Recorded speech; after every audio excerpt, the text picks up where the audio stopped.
Crispy fish nuggets recipe. Ingredients. Ingredients for cocktail sauce: mayonnaise 4 tablespoons, tomato ketchup 2 tablespoons, lemon juice 1 tablespoon, salt to taste, black pepper ½ teaspoon.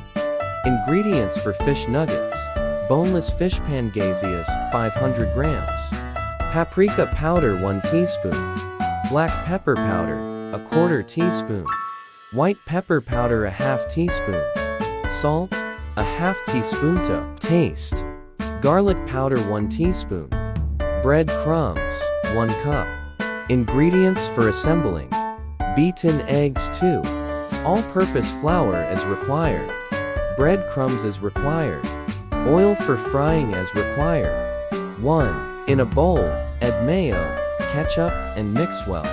Now add lemon juice, salt, black pepper, and mix well. Your cocktail is ready. Refrigerate until used. 2. In a chopper, add fish, paprika powder, black pepper powder, white pepper powder, salt, garlic powder, breadcrumbs, and chop well. 3. Transfer the mixture into bowl and refrigerate for 30 to 45 minutes.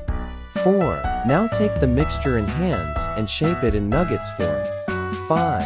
Take the prepared nuggets, coated in eggs, flour, breadcrumbs. Refrigerate them for 30 minutes. Note: nuggets can be frozen for 30 days. Before frying, thaw them for 10 minutes. 6. Now take the prepared nuggets and shallow fry them until golden in color. 7. Your fish nuggets are ready. Serve them with sauce and enjoy.